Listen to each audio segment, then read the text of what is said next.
ఈ రోజు కార్యక్రమాలలో ఇండోర్, అవుట్డోర్ అంటే ఇంటి లోపల ఆడేవి, బయట ఆడేవి ఉండాలి. మీ డబ్బు సంబంధమైన సమస్య మీ నెత్తిమీదనే తిరుగుతుంది. మీరు డబ్బును అతిగా ఖర్చు చేయడం లేదా ఎక్కడో పెట్టడం జరుగుతుంది. కొన్ని నష్టాలు మీ అశ్రద్ధ వలన కలగక తప్పదు. వ్యక్తిగత స్థాయిలో మీకు బాగా దగ్గరివారు సమస్యలను సృష్టించవచ్చును. అకస్మాత్తుగా అందే ఒక సందేశం మీకి అందమైన కలను తెస్తుంది. వ్యాపారవేత్తలకు వారికి అకస్మాత్తుగా అనుకోని లాభాలు కలగడం, అనుకూలమైన గాలి వీచడం వలన ఎంతో మంచి రోజు కాగలదు.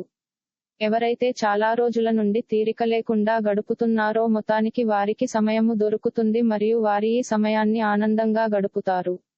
Women are from Venus, men are from Mars. కానీ వీనస్, మార్స్ పరస్పరం కరిగి ఒకరిలో ఒకరు కలిసిపోయే రోజుది.